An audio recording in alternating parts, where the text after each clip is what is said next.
Hey guys, welcome to lesson zero. What? How can you have a zero lesson? Today is not an actual assignment, but it is a request.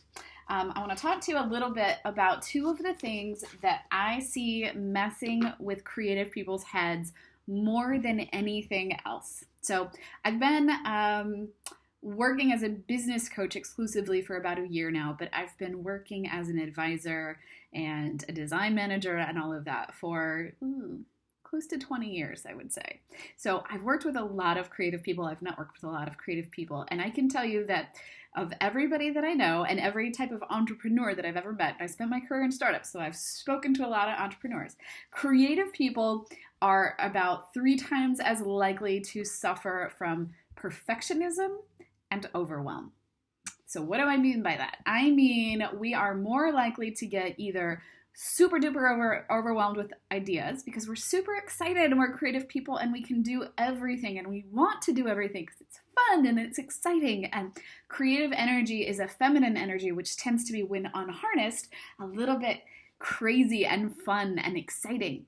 It also means that can be a little challenging to build a business around, because with business, you really need to focus. You need to focus on some straight strategies, and you need to move forward regardless of how exciting other things are. So I want you to get into the practice of, when you have all these new ideas and you want to do new things, capture them and then finish what you're doing. Because most creative, what we do is we start something, then we get a new idea, we jump to that thing, and we never go back to the original. So we never actually finish anything, or rarely do.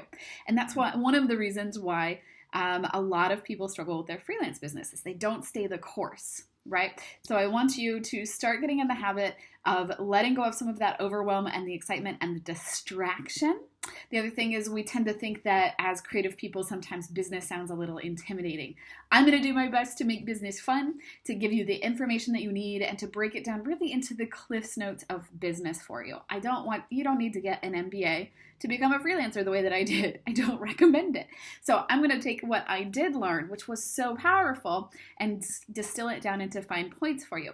But in the meantime, I need you to trust me and do the work anyway, even if it feels overwhelming, even if you feel like it wasn't good enough. I want you to do it anyway, because that's another thing that we do as creative freelancers, is we struggle a lot with perfection. And I'm not quite sure why this is more common with creative people than anybody else, but I have never met a subset of people who are less likely to share their work or launch a website or start a business or offer somebody a help than a creative person.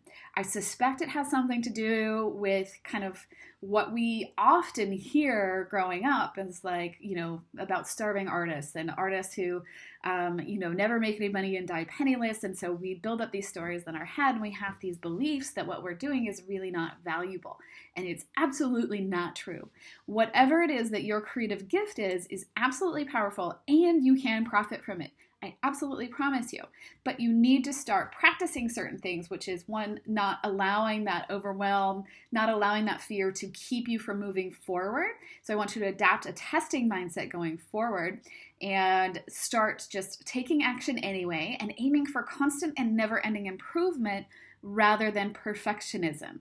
We're going to have an exercise at some point during this course where I'm going to urge you to redo a website or build a sales page. You don't have to actually stripe down your website, but I'm going to ask you to build a web page in a day, and in fact, in just a couple of hours. And you're going to think, holy shit, that's just crazy, Kate.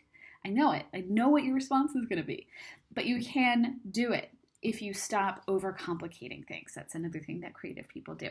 So today, I just want you to read through kind of what I talked about and take a pledge. Promise me that you will do your best in this course and try to keep momentum and keep moving forward, and you will reach out if you get stuck. You will post in the Facebook group if you get stuck, and you will get encouragement.